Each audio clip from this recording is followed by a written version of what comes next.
Hello everybody. In this video we're going to look at systems of equations word problems. Alright, so as a quick review, I've got 3 different questions that we're going to be tackling here. I'll work through each one of them.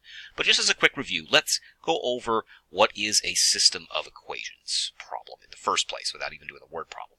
Let me give you an example. A system of equations is going to involve a linear equation like say 2x minus y is equal to 12. Alright? And supposing I gave you that, and I said, well, what is y? What is the numeric value of y? Well, because we have 2 different variables here, we really can't answer that. I could algebraically solve for y in terms of x by, as we talked about, pushing everything we don't want to one side, leaving the y all by itself on another side, but I wouldn't actually have a specific value for y. The only way that you can do that is if I have a system of equations.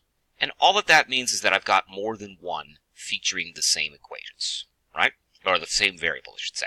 So supposing I then gave you a second equation, and I gave you something like this. Say I gave you, let's make this up here. How about another equation was 4x plus 2y is equal to 8. And again, just making these numbers up. Might come out weird, but you never know. Alright, now in this case we can solve for a specific number value of y. And all we'd have to do on the SAT, 90+% of the time, is we just want to add these equations together in such a way that the value that, or one of the variables will cancel out. Typically the one that we don't want. So in this case, if we're trying to solve for y, let's see what can happen. How could we eliminate the 2x, right? When we add them together, they turn to 0. So real quickly, the way that we've done is, if we try to do that right now, what would happen is we get 2x plus 4x, that would get us to 6x. It's not 0, so we want to do something to these equations so that when we add them, the x's will cancel off. And we could do that very simply, if you look at it, by multiplying the top equation by negative 2. Okay, look what happens when we do that. So negative 2 times every term inside, right? We have to do it to everything. Is going to get us to negative 2 times 2x is negative 4x. Let's put everything in the pink over here. Negative 2 times negative y becomes positive 2y. And negative 2 times 12 is negative 24. Okay. And then on the bottom we had 4x plus 2y is equal to 8. We don't really need to do anything to that. Now, if I add these together, we're going to get negative 4x plus positive 4x is 0x, or just 0. It's gone. Right? And then we have 2y plus 2y, well that's 4y, equals negative 24 plus 8 is negative 16, I believe. Yes, it is. And so then now here's where we're at. We're at 4y is equal to negative 16. We can solve for y by just dividing both sides by 4. And there we go. Y is equal to negative 4.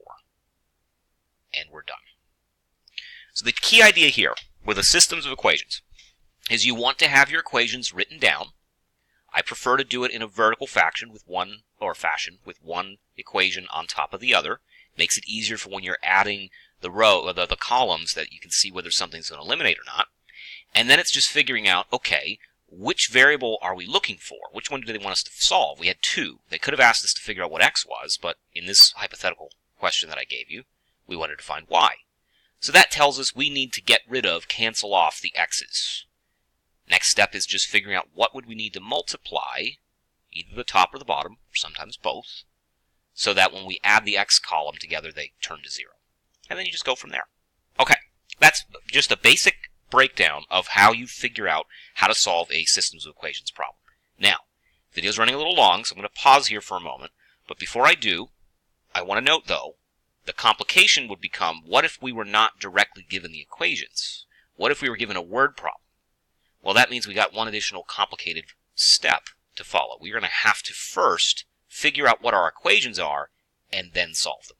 So we're going to do that in the next video.